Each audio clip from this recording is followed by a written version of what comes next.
साठी विकास आराखडा हाती घेण्याची मी घोषणा करतो।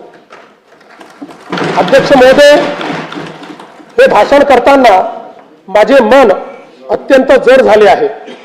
सर्वाधिक वेळा उपमुख्यमंत्री पद आणि दीर्घकाळ वित्त विभागाची धुरा सांभाळलेले राज्याचे लाडके नेते माननीय अजितदादा पवार आज आपल्यात नाहीत।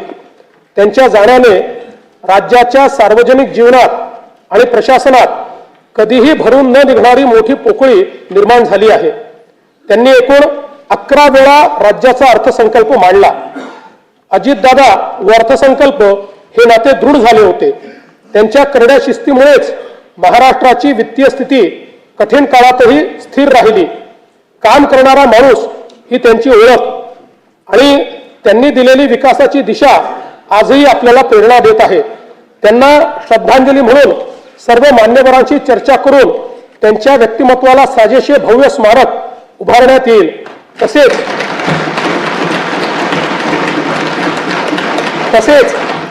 त्यांच्या नावे गतिमान नागरी सेवा पुरस्कार देण्यात येईल असे मी जाहीर करतो।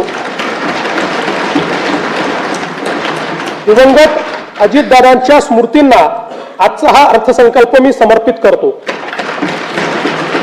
स्थानिक स्वराज्य संस्थांच्या निवडणुकीत जनतेने महायुतीवर अभूतपूर्व विश्वास दाखवला, त्याबद्दल मी तमाम जनतेचे आभार मानतो। स्थानिक स्वराज्य संस्थांच्या प्रगतीसाठी महायुती सरकार कटिबद्ध राहील याची मी ग्वाही देतो।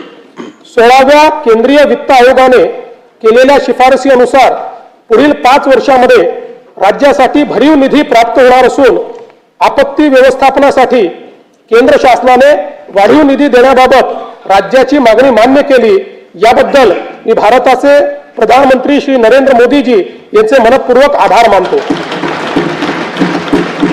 राज्य शासनाने देखील 6व्या वित्त आयोगाची स्थापना केली होती। या वित्त आयोगाने विहित वेळेमध्ये आपला अहवाल सादर केला। याकरिता आयोगाचे अध्यक्ष व सदस्य यांचे मी अभिनंदन करतो व त्यांना धन्यवाद देतो। हा अहवाल कृती अहवालासह माननीय राज्यपालांच्या मान्यतेनंतर पुढील अधिवेशनात सभागृहाच्या पटलावर ठेवण्याची कारवाई करण्यात येईल। आयोगाच्या शिफारसींचा अभ्यास करून प्रशासकीय सुधारणा व आर्थिक विकेंद्रीकरणाच्या माध्यमातून स्थानिक स्वराज्य संस्था